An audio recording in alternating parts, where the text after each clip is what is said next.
or at the June board meeting, I'm sorry, Ann Clark, formerly superintendent of Charlotte-Mecklenburg Schools, presented to the board regarding some recommendations for early literacy. This task force had been put together in North Carolina to examine our educator preparation and licensing and instruction in reading in K-3. And that task force has come back with some recommendations that have implications for this body as well as for the State Board of Education. And I wanted to just briefly share with you some of those recommendations. I will leave it to you all to read these recommendations. I want to be very clear that at the State Board meeting, this was a discussion item. No action was taken. If action is forthcoming, of course, most of the things in here would have to come at the recommendation of this board. So I want to make you aware of them so that you know what is kind of coming your way in this. And some of these recommendations might even require statutory changes. So one of the things that was looked at is the course offerings in educator prep programs. This recommendation has a strong push for what is known as the science of reading. I am not a literacy expert, but I trust many of you are familiar with that research-based approach to reading with its 5 pillars. I'm going to get this wrong, it's somewhere in this. But comprehension, fluency, phonemic awareness, and 2 others that I can't think of off the top of my head. But those are all laid out in this document. One of the things of particular interest here was that a recommendation that EPPs revise or amend their course offerings, especially for elementary education, to ensure that the reading preparation is in line with that science of reading.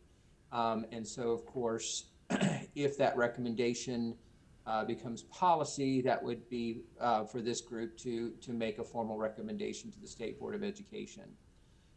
In addition to that, there were implications around licensing. Kim, if you can scroll down a little bit. I especially want to go to the CEUs for the license.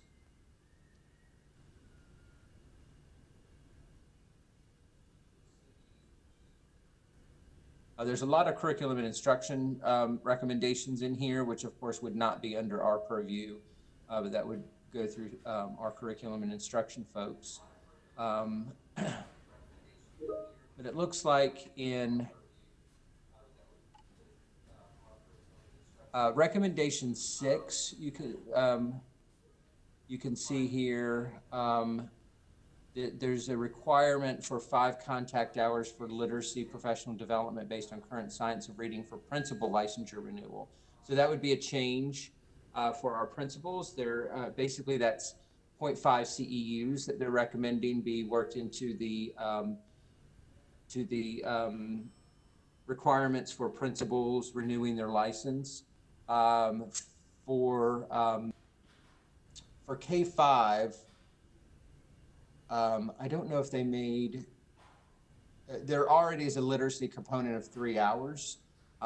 So they weren't changing the amount of time, a number of CEUs an elementary teacher would have to get, but perhaps the nature of what those CEUs would be required to be linked back to or have their foundation in the science of reading.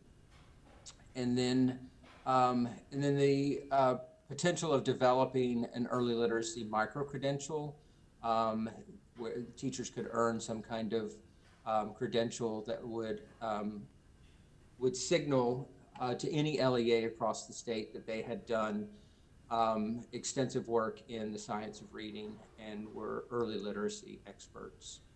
So that's the gist of this. I'm happy to take any questions. This is just informational for you at this point. We don't have any directive at this time from the state board to move policy forward and bring you, and for this board to bring a recommendation to the State Board of Education. But we do anticipate that that is in the very near future. And I'm happy to take any questions. Any questions? I have a comment. Okay. So in just looking at the general recommendations, there's only one that really gives me any kind of pause, and it's the recommended content hours, additional content hours for educator preparation programs. So a minimum number of credit hours in literacy instruction. I'm not opposed to a minimum number of credit hours in literacy. What I would like, though, is for us to have a sense of what are the requirements that are in either policy or legislation for teacher preparation currently. So, for example, I know that elementary ed programs have to integrate the arts and do some other things. So if we are going to have a recommendation that says we need to add credit hours in literacy, we need to think about, are there other places in which we can remove something? Because what we're doing is we're telling teacher prep programs that are already bound to, in most instances, 120 credit hours, that we want you to add more credit hours. You can't just keep adding stuff without taking something out. I think that's a great point, Dr. Maher. And, you know, at some point, this is going to have to be, we're going to have to balance that out, right? So it's a, you know, it's a balanced equation right now with 120 semester hours. And if you add some things, that means necessarily you'll have to take some things away. And I think that would be good work for this group to put forward, is what are the things that you're going to take out to allow for that increased reading instruction.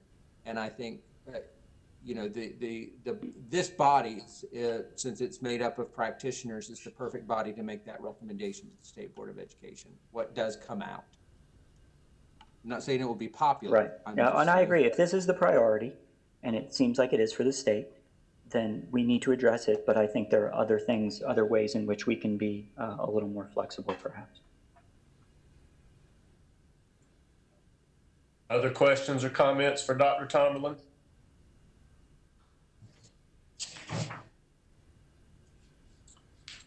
Okay, are there any more updates? I'm sorry, Pat. I'm sorry I was muted and Okay, go ahead. wanted to add one comment. I think it's going to be critical for Pepsi to look at this in its totality. So to follow Michael's comment he just made, to zero in on some of the recommendations because they're easy to implement, things like restructuring teacher education programs, but then not do some of the other pieces. For example, recommendation 4, providing the compensation incentives and other parts of the clinicals.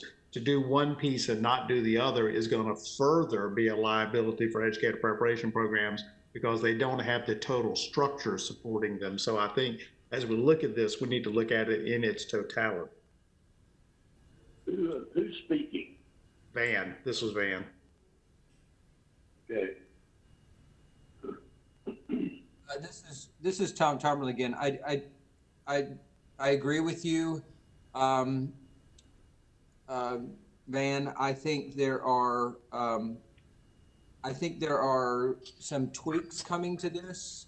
Was my understanding that we're not seeing, you know, the full and complete picture. I do want to say that Mariah Morris I was not a part of this from beginning to end. And Mariah may have further insights on kind of where we are in kind of the full formation of this recommendation. I also do want to say that Melba Spooner was part of this, and her name escapes me right now. She's at ECU, I think, in their reading. Mariah, do you know who I'm talking about here? That name does not ring a bell. We did have a professor out of ECU, Kristen, I believe. Kristen, what was her last name? Who was Yes. very active. Is that who you're talking about? Yes, that's who I'm talking. Yeah, she was very vocal about some of the changes. That's who I was. So, Crystalline Goodnight. Right, UNCW. Oh, Kristen, no, no, it was on the, Kristen Geschman. That's right. Yes. Yeah, yes. So, yeah, those are folks that some you EPP folks could certainly connect with to understand, to get a little more understanding of the direction here. What we have is what's in front of you as of right now. And but we're not sure. This again, this is just an awareness for you of what those recommendations were to the state board, or this report to the state board. Of course, formal recommendations would come through this body.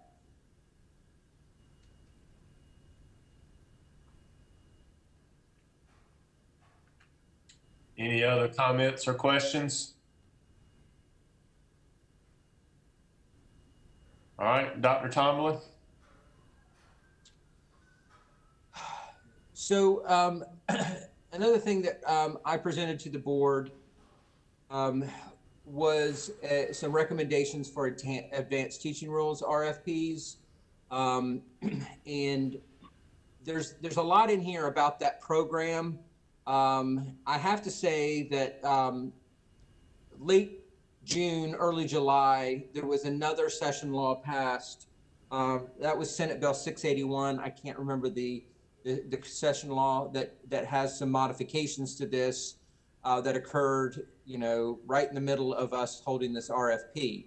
But I think this is a really important program across the state. Gives some flexibility to districts.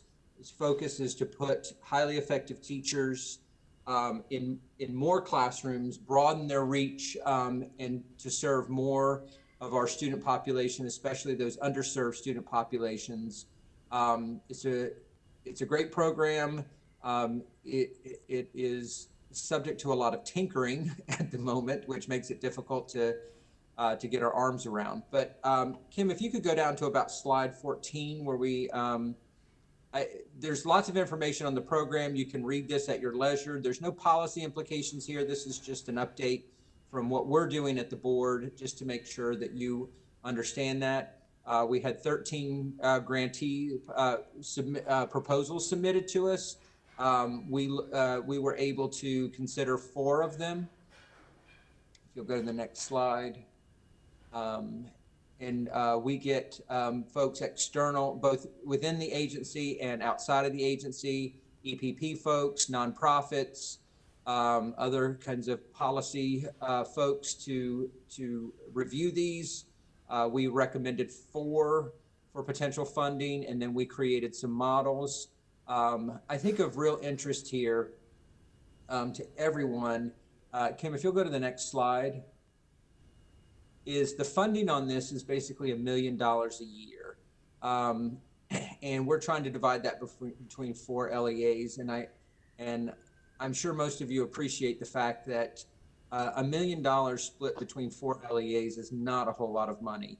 And basically it's designed to support innovative strategies, kind of changing the structure of our schools to support kind of a multi-classroom approach. So you identify highly effective teachers and have them, in a sense, kind of modeling best practice for other teachers that may be newer to the profession or less effective, as well as exposing all the students in those classes to instruction from a highly effective teacher, a master teacher, or an advanced teacher. So you can see that the districts really struggle with implementing such a program with these limited resources, but that's what we have, and we try to make it work. And so one of the challenges is having to, every year that we do this, we have to come up with innovative ways to divide that pot of money up among the districts. I'm not going to bore you with the ins and outs of why we're doing this, but currently this is scheduled to come before the board for some kind of action next week. And I just wanted to make you aware that it was out there. Another great purpose of this is helping these districts identify their mentor teachers based on effectiveness.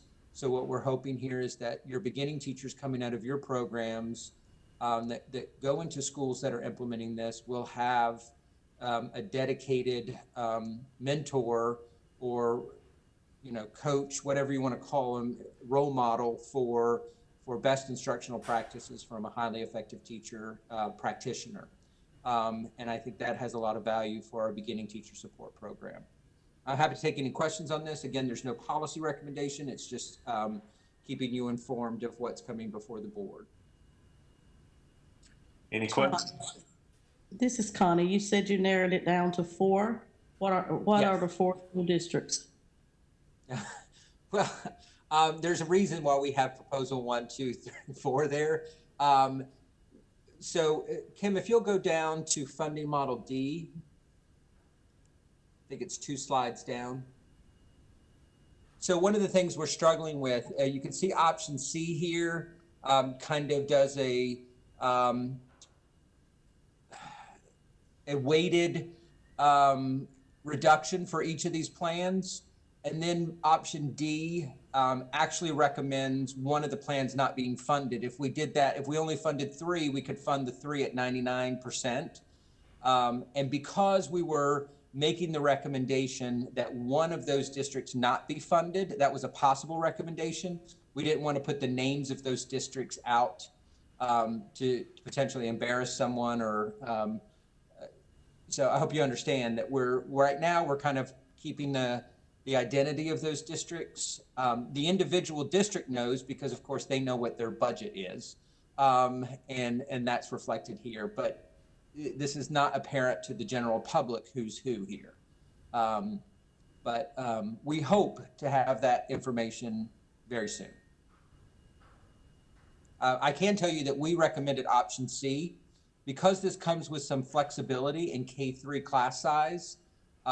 We're trying to fund as many districts as we can because under this model, we feel that even though those class sizes may be larger in K-3, the presence, the kind of constant presence and oversight of a master teacher in those classrooms should offset any, any loss of impact because of the larger class size.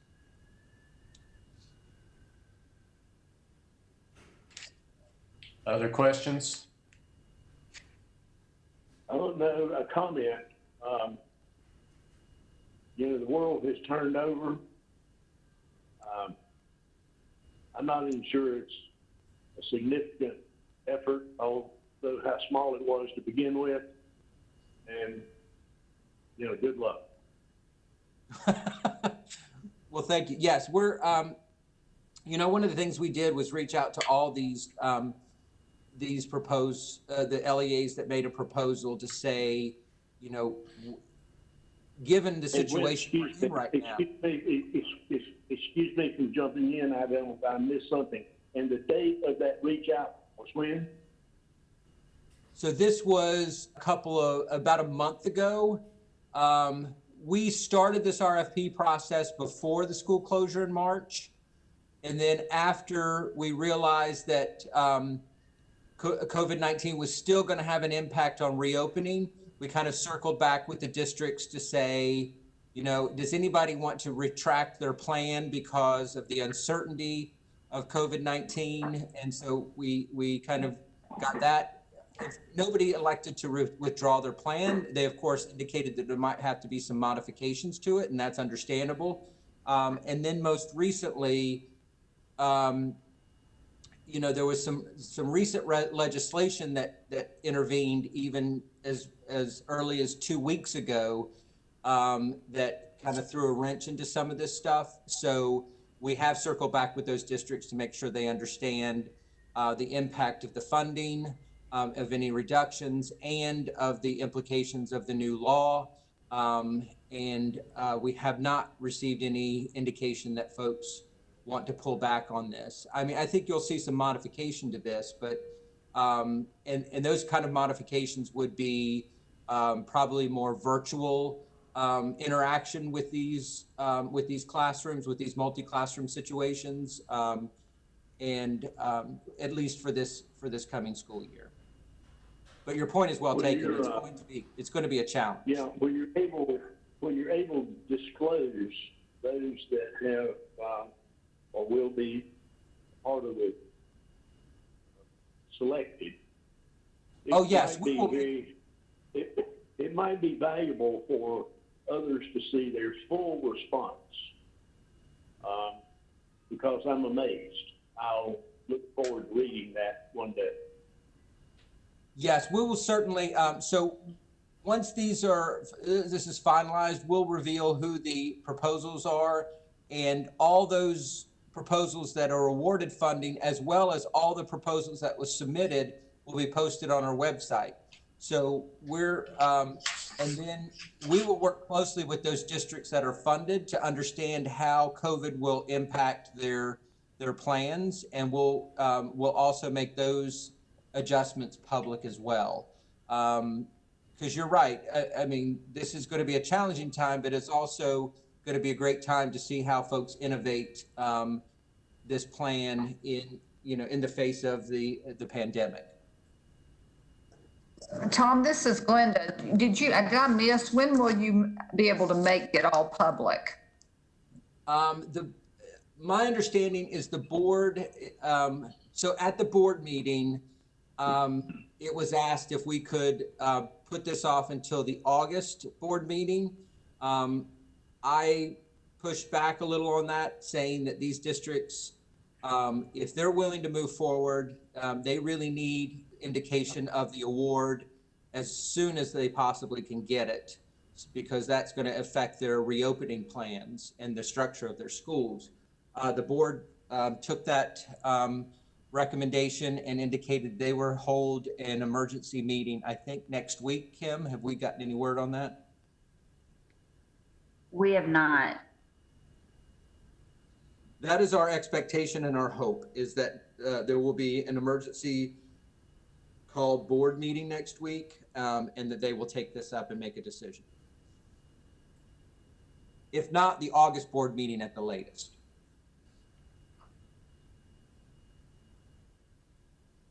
Tom, has it been clarified that there will be 3 or 4, or that hasn't been determined?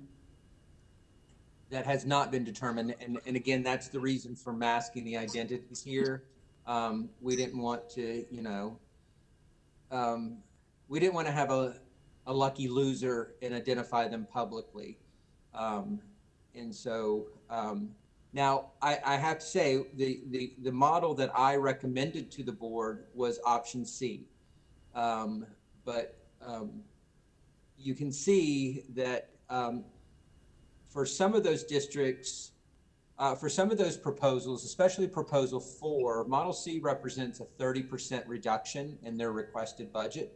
That's a pretty big hit. And the other ones are not as large, but still substantial. One of the, there's 2 things here. We want to get as many districts working on this kind of innovation as we want to get as many districts as possible. But the other side of that is, do you pick 3 districts where we can basically fund them the way they scope this out to achieve maximum potential for success, or do you fund 4 scaled back a little bit, which is going to present challenges in terms of running a skeleton program or a less comprehensive program? And so that's the kind of tension we're dealing with here.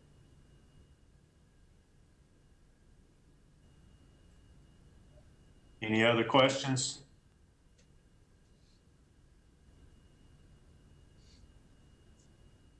All right. The last thing I wanted to make you aware of, Kim, am I doing this one or are you? I'm sorry. You are, Tom. Okay, thanks. So the last thing I wanted to make you aware of is a presentation around teacher working conditions from Moore County. Dr. Bob Grimacy presented to the board. And this is in response to the recent release of teacher working conditions data across the state. And, you know, the question from the board is, we have all this information, but so what? How are people using this? And so Dr. Grimacy presented to the board on how his district is using this information. Again, this is not a policy, there's no policy implications here. We just wanted to make you aware of this and what was presented to the board.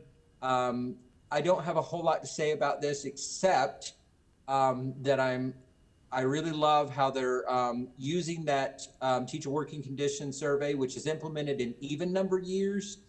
They're supplementing that with, in odd number years, they survey their students in relation to their health and safety and their feelings of belongingness to the school and things like that. And I think that the presentation struck me as really powerful for a way to collect teacher and student voice into school improvement efforts. I'm happy to kind of defer to Mariah, who is now a part of Moore County Schools. And if she wanted to say anything about the program or what she's seen in that regard. Sure, thank you, Tom. Moore County Schools does have the teacher working condition, as well as all of the other student surveys, very much center in a lot of our improvement efforts across the district. We utilize this data both on the micro level of each school, with the students and the principals being aware of our teacher working condition areas that we're trying to improve, as well as understanding that there are implications for decisions, so that when teachers do use their voice on the teacher working condition survey, it is heard. And principals make that clear, as well as Dr. Bob goes around to each school twice a year and does a town hall forum with the staff and faculty and talks about that school's individual teaching working condition survey data. Also, it is at a more macro level, at the district level. There is a district-wide recruitment and retention team.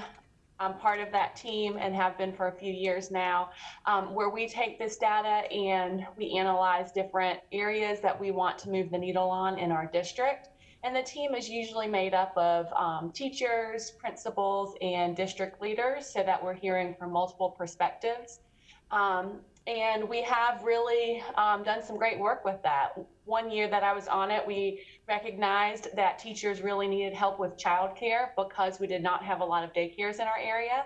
And since that work, we opened 2 daycare centers at 2 elementary schools in our district. So there's some really positive action steps that have come from this.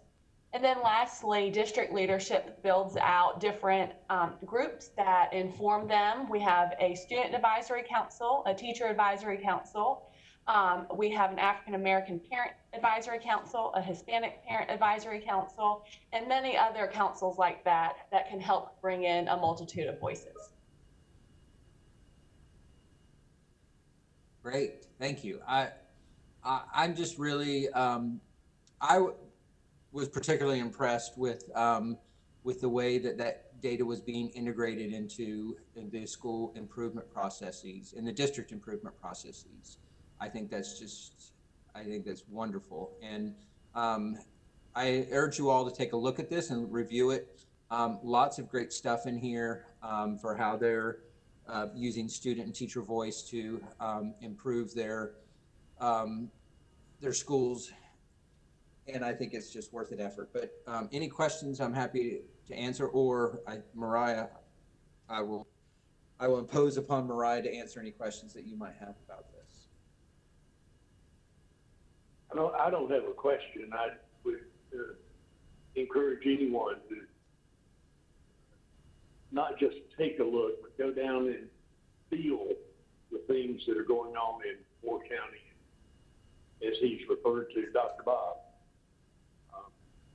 I think he's created a community that a lot of people ought to take a look at. And that's my story in a sticking book. Thank you, Dr. Houston. I hope Dr. Bob is listening. Any other comments or questions?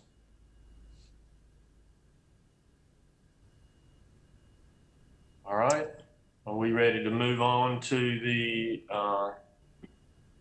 residency license discussion? Yes. Yes, we are. All right. Dr. Tomlin, I think you're still up. Okay, so the last thing I know is of great concern to this board, and that is requirements to convert a residency license to an initial professional license. So the prevailing issue here is when a residency licensed individual, so one of the requirements of holding a residency license is that you're enrolled in an EPP. It is possible that residency license holder could complete coursework related to that license as early as 1 year, in the first year of holding that residency license. And then the only other requirement in front of that individual would be passing the test if he or she has not done so. So that raises the question of should we allow these residency license holders to switch from a residency license to an IPL once they've completed all that coursework? Now, the policy that was approved was that they could make that switch, but only after they passed the test and completed coursework. But it has come to our attention that, you know, lots of teachers avail themselves of the full 3 years to pass the test, and should they have to enroll in an EPP just for passing the test? So when we examined this and brought it to our legal department, it was determined that we had to have a rule in order to change this policy. And so here's the rule that we have put forth. It has also been determined by OAH, the Office of Administrative Hearings, that this rule would require a fiscal note. So we would have to estimate the impact, the financial impact, both on the license holder and the EPP if this policy were to move forward, if this rule were to move forward. So now, of course, for the individual, it's a cost savings, but for the EPPs, it would represent a potential loss in revenues, and we have to make both those things clear to OAH in order to move this rule forward. This is a time-intensive process, and I'm just making you aware that we are continuing to move this forward, but we can't control the timeline on this until this is approved as a rule by OAH. We will not be able to change the policy, and I'm happy to take any questions. So Tom, this means that, this is Ann, this means they would not have to pass EdTPA in the first year?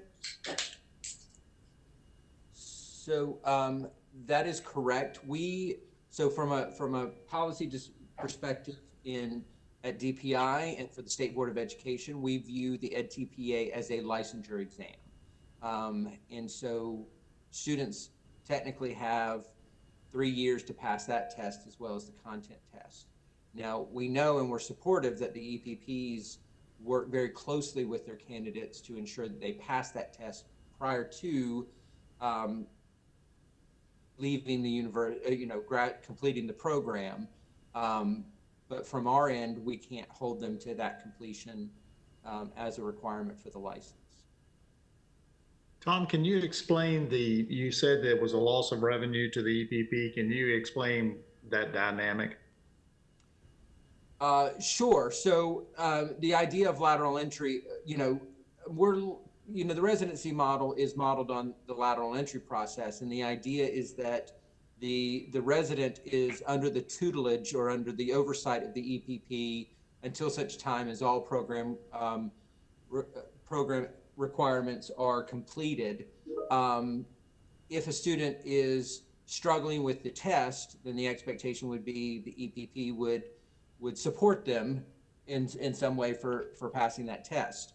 That means, so if you had a student who completed the coursework in 1 year but could not pass the test and needed to another year to pass the test, that student would be enrolled with you, the EPP.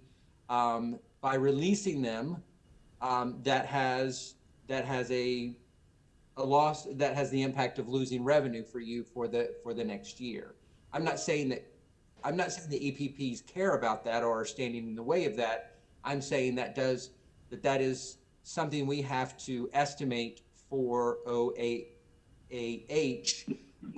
to move this rule forward. We have to tell them the estimated impact on you as the EPP for losing these folks prior to completing all the requirements, as opposed to just the coursework requirements. I hope that didn't come across as you are pushing back on this or you want them to maintain enrollment at all costs. That's not the issue at all. No, yeah, not at all. It's just thinking through this on, what does that mean for our campus? There is a loss, I would say, is probably, as a financial transaction, is manageable. As a policy issue, I think it's important because it elevates the role of the EPP in calling the person ready to teach under clinical residency. I appreciate that. Well, Tom, this is Glenda, and I guess I'm struggling a little bit with this. I know that we've talked about that it's got to go through this process.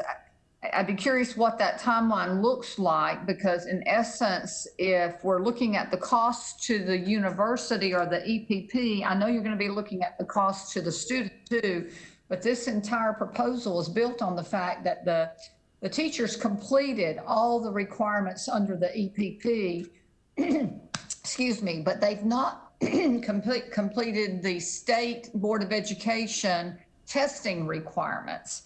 That's the only piece of this that has not been completed.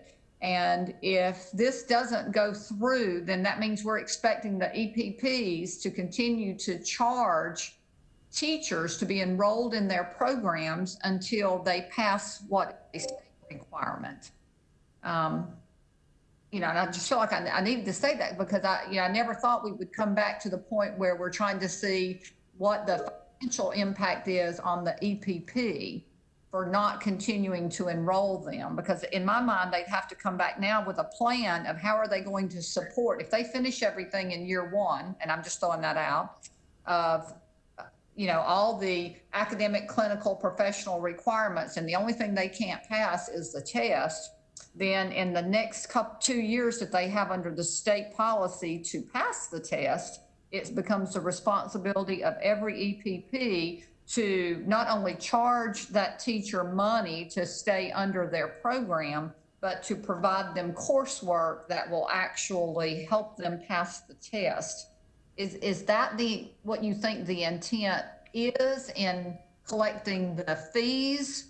Collecting an amount of financial impact to the EPP?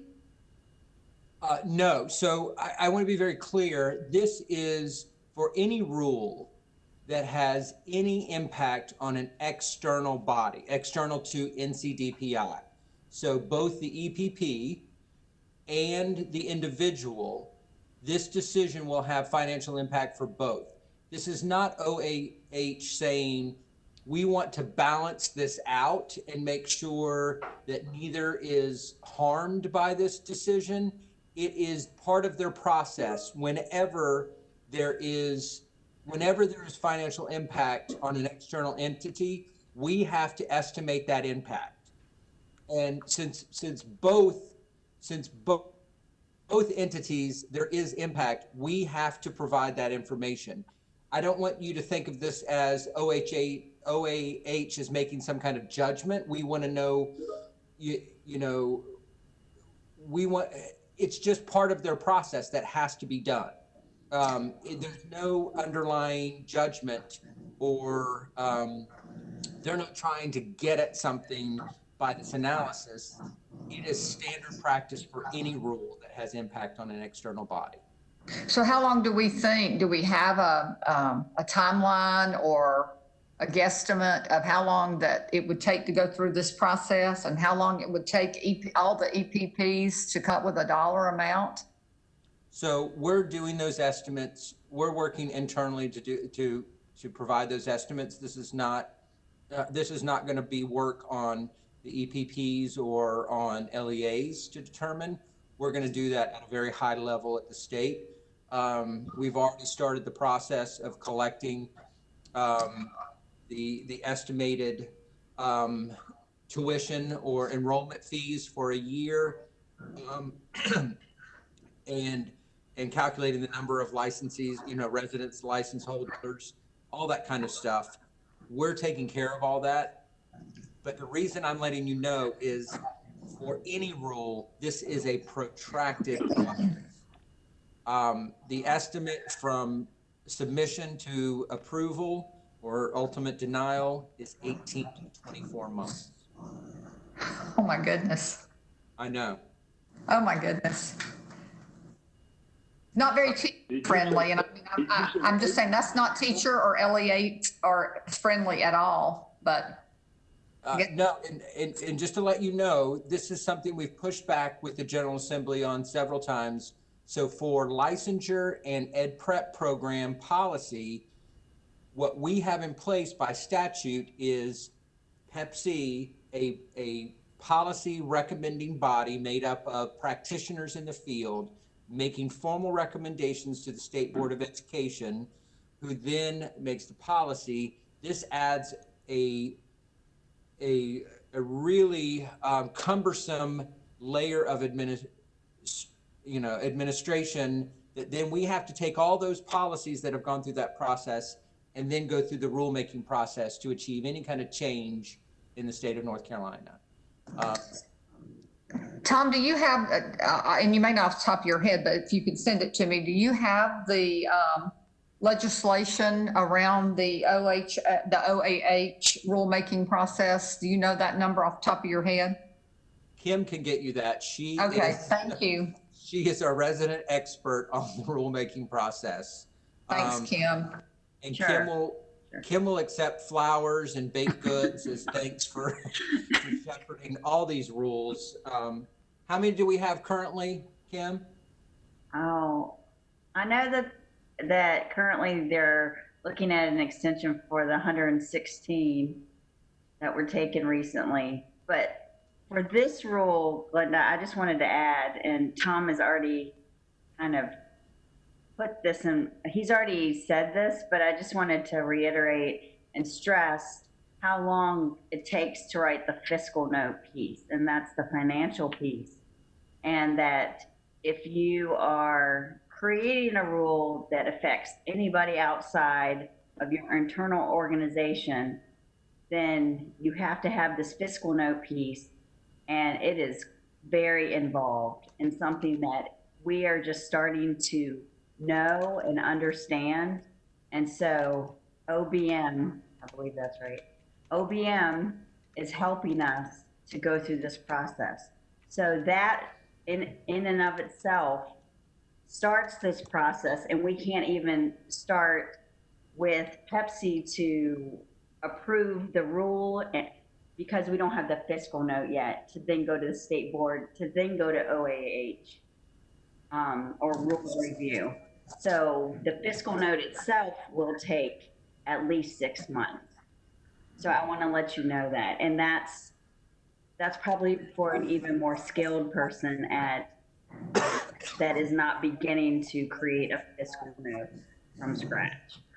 So I'm learning more about that, but that's something that has begun in our department and something we are not professionally trained for, but we are working with OBM to figure that out and become better at creating those fiscal notes in a more concise and quick way.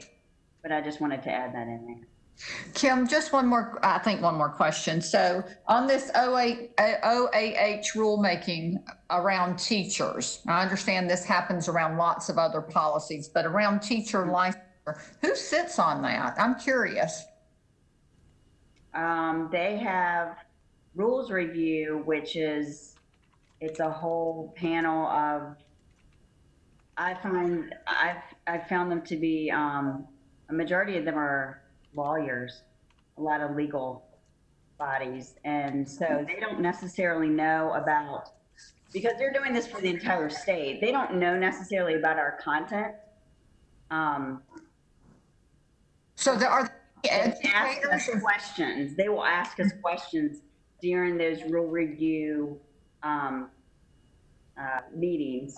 And so then they have specific questions and technical questions or content questions that then they want us to answer, because they don't know the extent about, you know, what it takes to get a residency license or what an IPL really means. But we would in the field, but since they're doing this for the entire state, they need that clarification. So we go through several iterations of them giving us questions to then be able to understand what we're then presenting to them. But from the legal side, they understand the rulemaking process, and So that's what they're doing.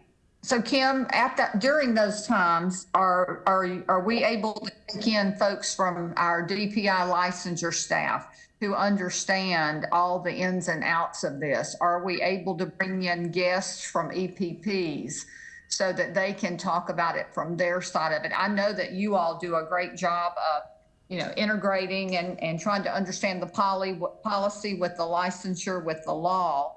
But I am curious if we're taking any of those seasoned licensure experts in, or any of our veteran EPP folks in, and having them answer some of those technical questions around that.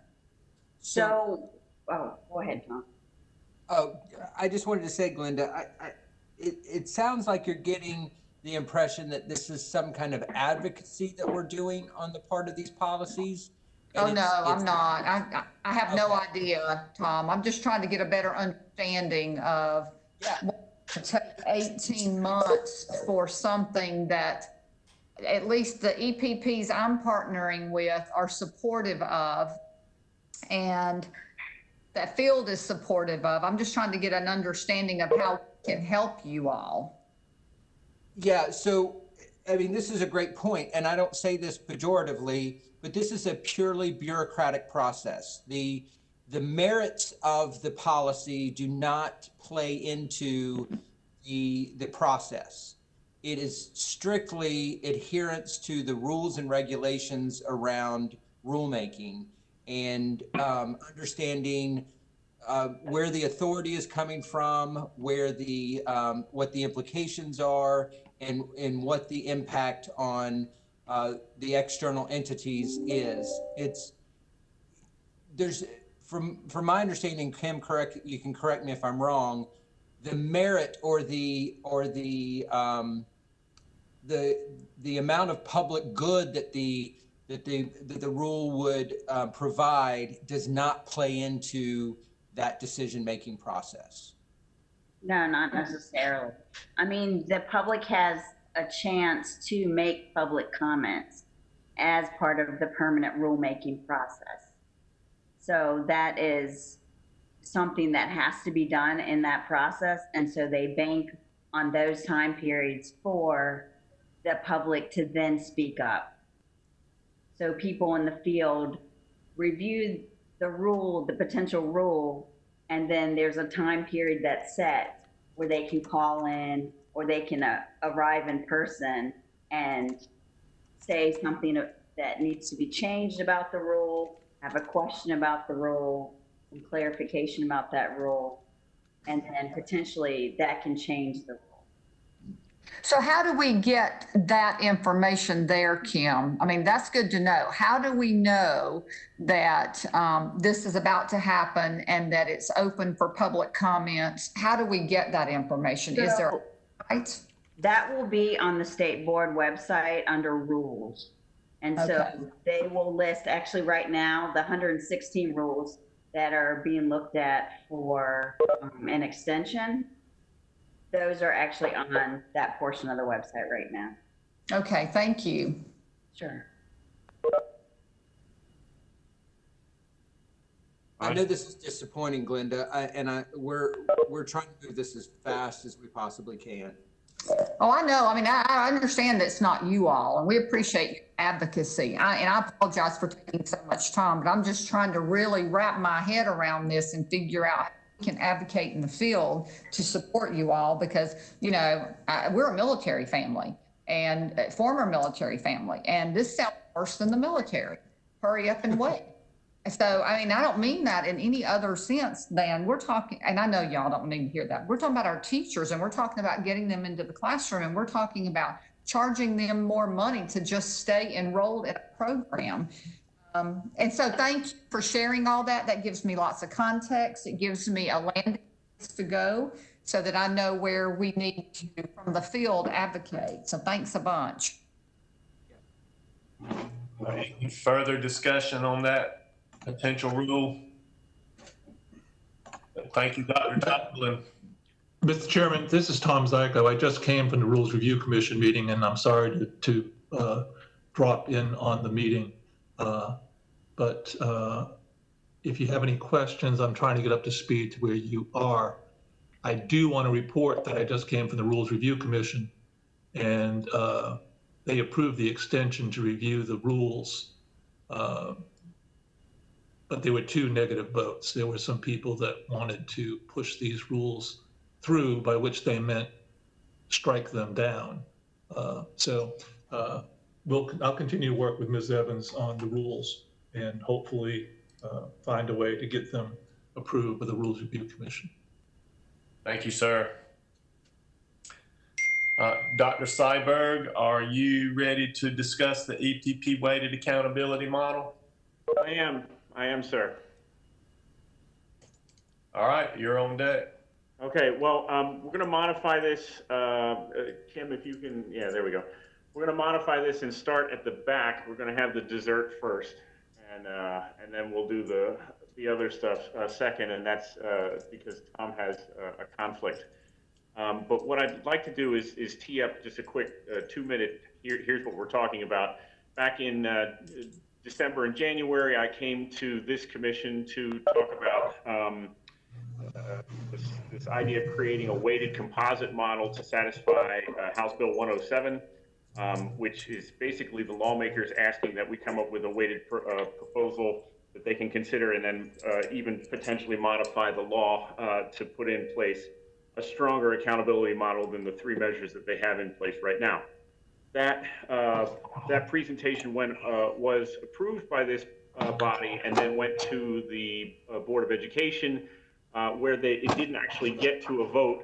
They actually asked 4 questions, which I'm going to walk through.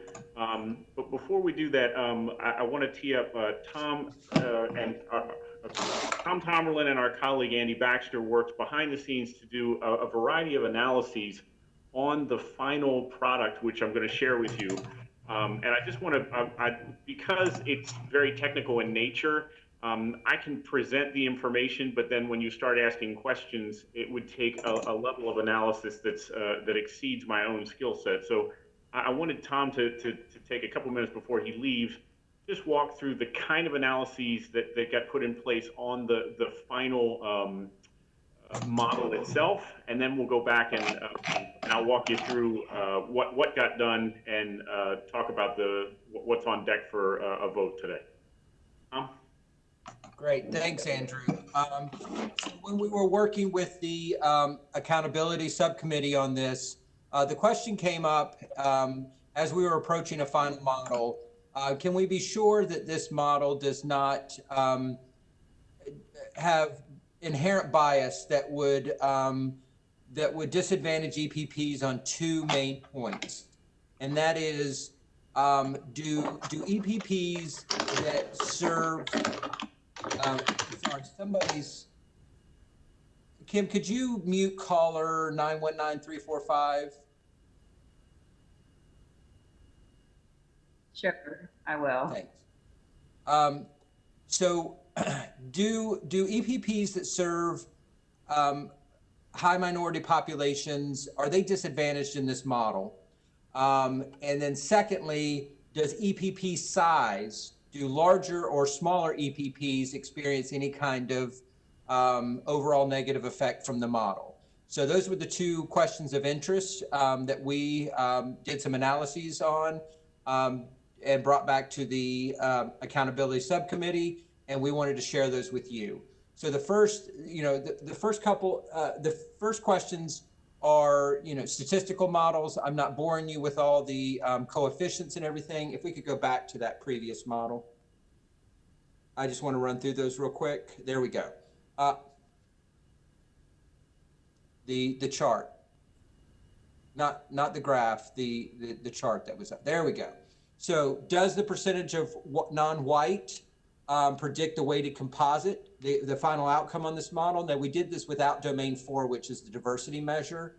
And yeah, the answer is yes. EPPs with greater than 40% non-white score significantly higher than those with under 40.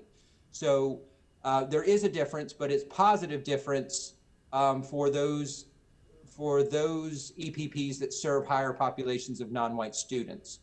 The performance level without domain, yes, those with higher minority populations greater than 4% tend to be more likely to be at a level 4 than levels 1 through 3, and are more likely to be a level 4 than EPPs with 20% or less non-white populations. So there is some bias in the model, but it favors those universities that serve more minority populations. Do some of the models favor or disfavor EPPs based on the percentage of non-white? Understandably, this is including diversity. Understandably, slight advantage to EPPs with higher percent non-white, but that's because they're getting more points on domain 4. And then we looked at, does percent non-white performance predict on some of the indicators? And so here you can see NECES, NECES, I'm sorry, for those who don't know, is our evaluation process. EVOS is our state growth model. EdTPA is the pedagogy assessment, retention, graduate survey, and employer survey. All these showed some indication of higher performance for non-whites overall, but none of those were statistically significant, except recent graduate survey. From what we saw, non-white program completers rated their EPPs slightly lower than white EPP completers, and that result was statistically significant, but the rest were not. So that's that. And then we did some graphical displays, which I think may be easier to understand. And so we did two things here. The HBCUs are in green here. This is one of the questions, are HBCUs disadvantaged by this model? And what we're asking to look at is kind of the distribution relative to kind of peer groups. So if you're, the green dots, how do they look compared to the yellow dots that seem to be of similar size? And you can see it from this model that they seem to be fairly evenly distributed throughout the population. If you look at the x-axis here, this is total enrollment. So as size increases, do we see any trend in increase or decrease in the performance composite? And the line here shows you that the slope of that line would indicate any bias in this towards EPP size, and that impact is very low. It's that 0.0004 number, and the p-value there tells you that this relationship is not statistically significant. That's for the 45-10, 35-10 model. If we'll go to the next sheet. Let me interject while you go on to the next slide there. What he's showing, just taking one step back for folks who are not as close to this. So Tom ran 3 different analyses based on the weighting of the different domains in the model. And so when he's referring to the numbers on the far left there, that 55, 10, 25, 10, that has to do with how much weight each of the domains is being given. So essentially what he did was look at 3 different models, which was a request of the subcommittee, and you're looking at the distribution of the schools based on those weightings. Sorry, I just wanted to put a point of clarity. No, that's fine. I probably am rushing a bit here. Kim, could you go back one? I think we skipped sheet 2. Yeah, so this is the 55, 15, 15, 15 model. And you can see, again, the HBCUs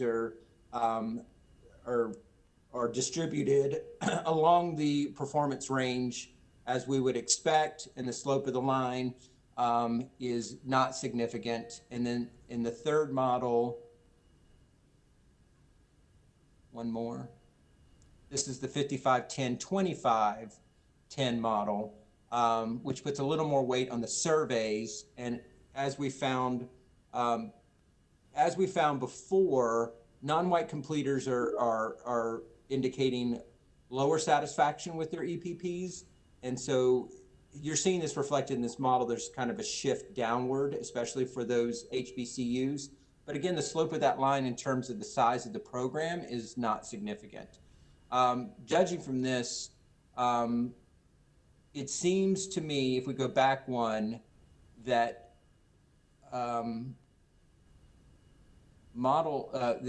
second model provides the best distribution for all EPPs, both HBCUs and non-HBCUs, in the 0 to 50 enrollment range.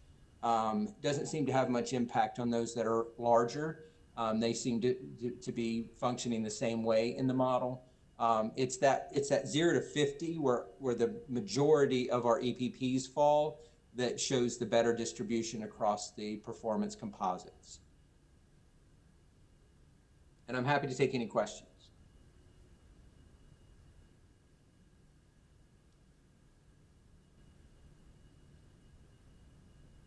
Any questions?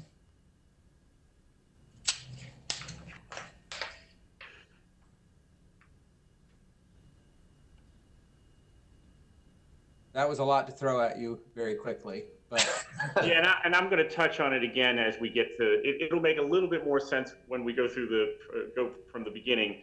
I'll touch on this on the back end, but I just wanted to make sure everybody had an opportunity to see the kind of statistical effort that was put behind this model when we get to it. So thanks for staying on here, Tom, for that. Sure. I do have to drop off. I will try to come back on and see if there's any questions after Andrew completes his portion. Thank you, Dr. Tomlin. Okay, so we're going to go back to the beginning here. So if you recall on slide 2, Kim, the initial model that was proposed by this commission was a 3-domain model that put most of its value in EPP performance, which would be domain 1 at 55%. 1-year retention was put in as a standalone subdomain in the second domain, which was 10%, and then the stakeholder perceptions, which is 2 surveys, the recent graduate survey and the employer survey, was weighted at 35%. The commission's decision ultimately, if you recall, was that diversity does matter. However, we only had effectively 1 measure to look at in terms of actual data. And so the proposal was to start with the 3-domain proposal and then immediately start collecting the diversity components in the bottom there that we needed to collect so that we could inform a domain for 2 years out and then adjust the weighting accordingly. So that's what went to the board. And if you go to the next slide, the board actually looked at this and came up with 4 additional requests that came back to the commission and ultimately the subcommittee. The first is they acknowledged that EdTPA and PPAT was probably the area that the EPPs have the most control over. And so there was a question about, could you consider elevating the value of EdTPA and PPAT in domain 1, given that that is the area that EPPs have the most direct control. The second question that came up was, it seemed to one board member that we could do a little bit more about establishing a floor for a minimum number of surveys. And I'm going to talk a little bit about the survey response rate for use in an accountability model. So there was some concern about the response rate in there. And this would be for both of the survey instruments in domain 3. The third question that came out of the board was, could you consider extending the duration for the sanctioning period? And this came up, it was me that brought it up because I had some concerns. There's a lot of if-then statements. If you go back to your programming from 20 years ago, there's a lot of, depending on where you fall in the sanctioning model, it may impact how many years you have to turn a program around. And so I had some concerns. I voiced some of those concerns at the board meeting, and they said, we'll go back and do a thorough analysis of all those different options to see if additional time needs to be requested for an institution. In other words, if an institution gets sanctioned, do they have sufficient time to be able to turn that program around, or are they headed down a sort of a tailspin? They have no possible chance of recovering. So that was the third question. And then the fourth question, there were multiple board members that said, we love the idea of incorporating diversity into the accountability model. Diversity is one of the primary initiatives of the board. It's written into their sort of their strategic plan over the next 5 years, specifically talking about diversifying the teacher pipeline. And so they didn't want to wait. So they said, can you go back and consider including diversity as best you can immediately? And so that was the fourth question. So now I want to walk through what the subcommittee has worked on from February till effectively the past week to address these areas. The first is elevating EdTPA and PPAT. In the February proposal, they all had equal weight. So you're looking at NESIS, EVOS, EdTPA, and PPAT. In February, they all had equal weight. The current proposal would be to place NESIS and EVOS at 25% of domain 1 and increase the value of EdTPA and PPAT to 50% of the value. So the answer back to the board is yes, we can, and yes, the subcommittee would like to recommend to the full commission that they consider expanding the weight to 50% in domain 1 for EdTPA and PPAT. The second question on the next slide is the survey response rate. Now, the surveys, the use of surveys from stakeholders who are recipients of graduates, the graduates themselves as well as the principals, that is a measure in both the current EPP requirements for accountability, that's what's currently in law, and what is in the proposed weighted model that the subcommittee has been working on. The current response rates are 37% response rate for the recent graduate survey and a little over half for the employer survey. And there's a general concern that if you're going to put an accountability model together that uses survey data, you have to get a higher response rate than that. So there is an implication to consider either when the lawmakers review this proposal, they could potentially address it in law when they modify if they choose to modify the law to actually actualize the proposed weighted model. They could address that there by requiring people participate in those surveys. Or if they choose not to do that, we could potentially do that in policy. And I want to tee up Dr. Evans here for a second to talk about a little more about how we could maybe address this in policy. Kim, do you want to do the next slide? Sure. So we propose to amend policy TCED 016, and this would be under the Beginning Teacher Support Program policy under BTSP plans for LEAs, and part of it would extend to the completion of their recent graduate survey by the beginning teacher, and then also the employer survey by the principal. And we need to say, so this would happen during the first year of the teaching as the requirements to measure the performance of the EPP stated in this general statute.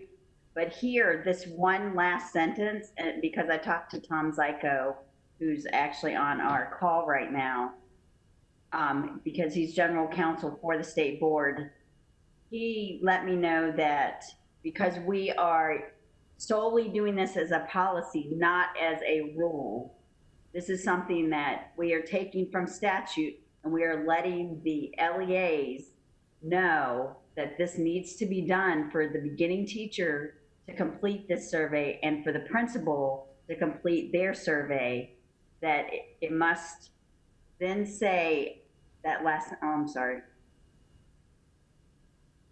That last sentence needs to say the surveys must be completed at the end of the first year of teaching to then mimic what is in law.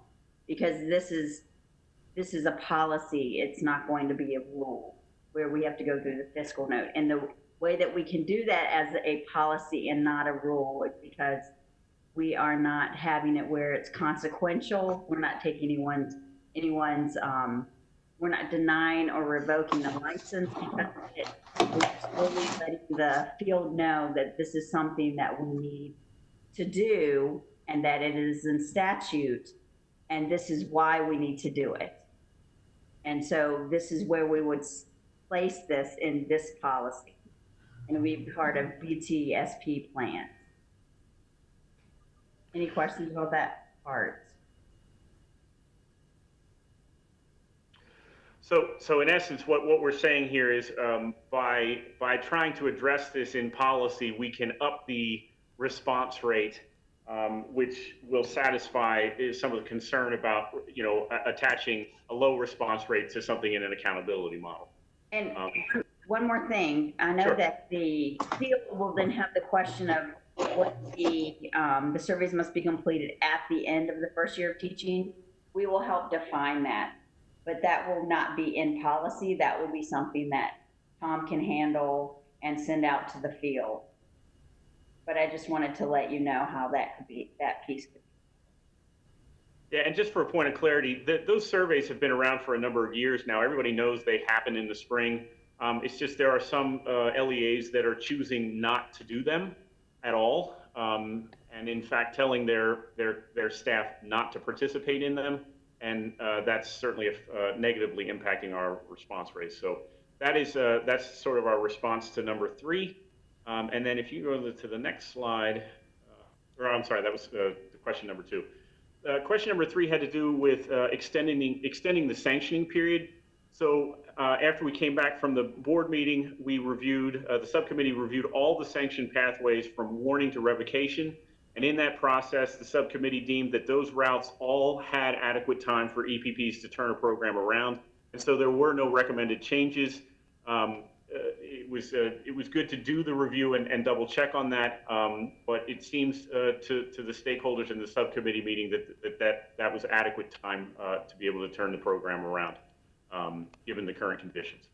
And then the 4th question was, can you add a diversity component immediately as opposed to 2 years from now? The answer the subcommittee came up with over the past couple of months was to first leverage the percent non-white. This is in our definition of that is those candidates that identify as Hispanic, African American, Asian, American Indian, Native Hawaiian, or 2 or more races. Behind the scenes, we collect that data at an individual level from all the EPPs of all candidates annually in the reporting process. So we have that data already. So we're going to leverage that as the initial measure for diversity. And then we'll look at 3 subdomains of analysis for each EPP. The first being growth over time. So is there a growth in the percentage of non-white candidates in an EPP from the previous year to the next year? We'll give that equal, all 3 of these essentially equal weight. The second subdomain in the diversity domain would be EPP, the EPP percent non-white compared to the institution percent non-white.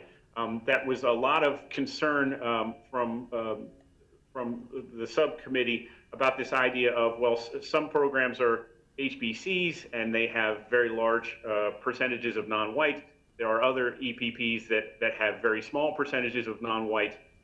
Is there some way that we could look at the institution as a comparison?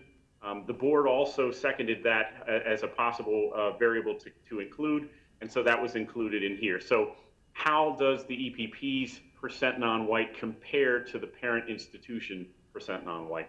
The third one is the EPP compared to the state, and this is taking the percent non-white of all programs together and looking at how the EPP compares to that. And then in terms of the analysis, we employed a confidence interval strategy to looking at these and considering how to allocate points in the process. This is a little bit complicated for folks that don't have a rich background. Sorry, my dog is barking at a lawnmower. Sorry about that. So in here, what you're seeing is essentially, when I talk about the confidence interval, you could think about the confidence interval as a number that we actually get, and then a range around that number, which sort of encapsulates the variability or the degree of chance that number is accurate. And so each EPP can have this confidence interval around its percent non-white, and we can also apply that confidence interval to the comparison measure, which would be the growth over time, the institution, or the state. Now, when you do these confidence interval comparison, and I'm looking, if you look at the very top sort of box and whisker, we have a whisker chart there for the three measures, growth, state, and institution. You have this range, and within that range, if the EPP's best possible outcome falls below the comparison measure's worst possible range, then you could say with confidence that taking a chance into the equation, that the EPP is falling short relative to the measure that it's being compared to, and it would not receive any points. Now, if any of the EPP's range, or within the confidence interval, if any of it falls in the same range as the comparison measure, and you'll see the next three whiskers below there, if any of it falls within the comparison measure, they would receive 5 points of a possible 10. So they would see, essentially you're saying, given the possibility of chance, they are effectively in the same ballpark, and so they should be given some credit for that. And then lastly, if an EPP's lowest possible range exceeds the comparison measure's highest possible measure, then they would get maximum points for a total of 10 points. So that's sort of a visual representation of how we're going to leverage this percent non-white in terms of the three measures for this domain. The next slide then, it was really important for the subcommittee to say with clarity back to this full commission as well as the board that this is only one of multiple ways to look at diversity, right? So, you know, the percent non-white is one of many ways you could look at diverse populations. And they really want to collect these other measures as they intended to back in February. That includes Pell eligible. So the Pell eligibility has to do with folks that need financial assistance to go to college. The second is percent urbanicity. So where are they? What kind of an environment are they coming from? Is it urban? Is it rural? There are 12 levels of urbanicity as defined at the federal level. And so looking at where they're coming from is certainly a measure of diversity. And then the percent of first generation college is this a candidate, or how many candidates are coming from a family that this is the first person that's going to college, is also a measure of diversity. So the subcommittee felt very strongly that while we only have one measure right now, given that the board is really insistent on trying to come up with a way to include diversity now, as opposed to 2 years from now when we would have these data, they would like to reserve the right that these additional diversity measures, when they are collected and are robust enough that we could do analyses, that should be included as additional measures to further flesh out that domain 4. So if we go to the next slide then, and now we're getting back to what Tom mentioned in the beginning. So you'll see along the left side the subdomains. Subdomain 1 is NESIS, EVOS, EdTPA for the moment. Proficiency, when we can actually measure that effectively at the state level. Domain 2 only has one subdomain, and that's 1 year retention. And that's a tip of the hat because we know that stakeholders at the legislature were interested in multiple years of retention. It seemed to the subcommittee that 1 year retention was a good place to fall. The third domain is the 2 surveys we talked about earlier. And then the diversity domain 4 for the moment is % non-white, using those 3 measures and confidence intervals to capture those. And then what you'll see sort of just off the center to the right is the weighting. And this is now getting back to what Tom was sharing with those 3 different graphs.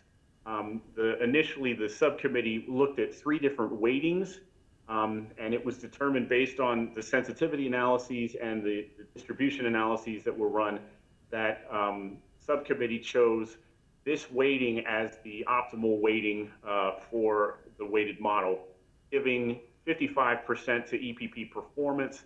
That obviously is the area where they had the strongest control, and then giving equal weight to the remaining 3 domain areas at 15%. And that is the final revised weighted model, and hopefully gives answers to the 4 questions that the board members brought up. And it's up to you all now to discuss and think about whether we're now in a place to champion this as a formal proposal to the board. I'm happy to take any questions. I know that was a lot of information.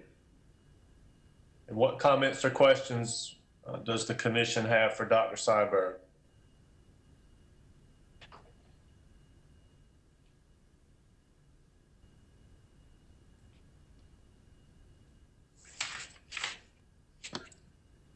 Chair, this is Tabari. Yes, sir.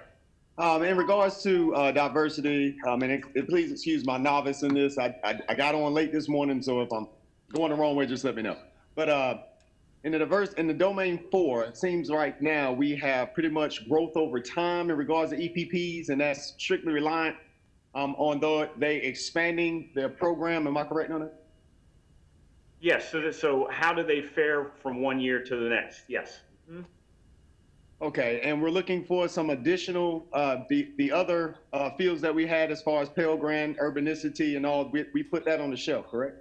As a revised weighted model. Right, so point of clarity, Tabari, is there are 3 ways of looking at % non-white at the current time. One is to compare an institution's growth from itself over time. One is to compare an institution compared to its, to compare an EPP % non-white with the institution that it's housed in. And a third way of looking at it would be to compare it to the state. So there are 3 ways to look at non-white, % non-white data in domain 4 currently, but you are correct that the additional measures would need to be collected over the next 2 years to be able to employ in a broader diversity measure when we have the data. Okay, all right. Okay, thank you. I just was making sure that wasn't on the shelf because when it comes to enrollment in the institution, it's strictly based on their ability to recruit more minorities and diversify the workforce. I mean, their student population. I was just trying to find a way to see if it's hard to quantify that in regards to that. So I was just trying to, racking my brain and you're trying to see how we can further fortify domain 4. So I reserve comment for a later time, okay? Sure. All right, thank you. Thank you. Thank you, Mr. Wallace. Other questions or comments?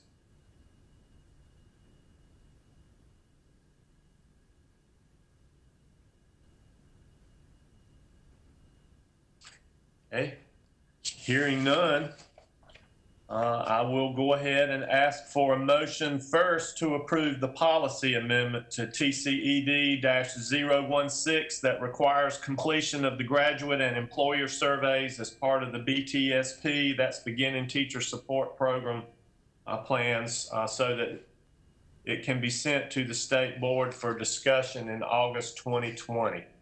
Do I have that motion?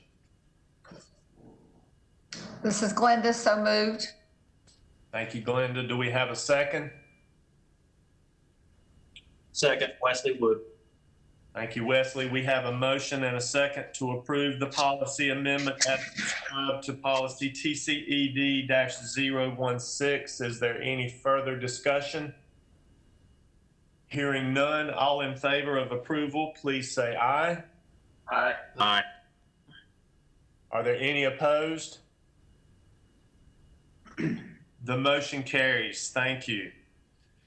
All right, now I will ask for a motion to approve the EPP weighted accountability model with the 4 domains and domain 1 weighted at 55%, the other 3 domains weighted at 15%, so that we can send this to the state board for discussion in August 2020. Do I have a motion? So moved, Van Dempsey.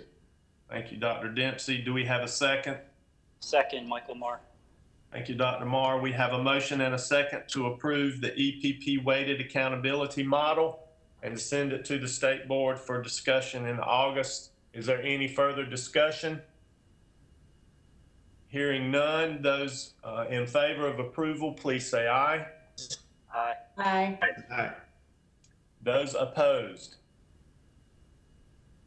The motion carries.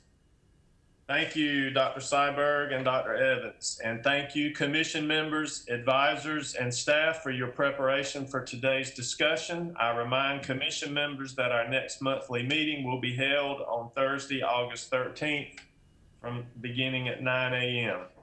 We have now completed our meeting, and unless there's additional business at this time, I would entertain a motion to adjourn.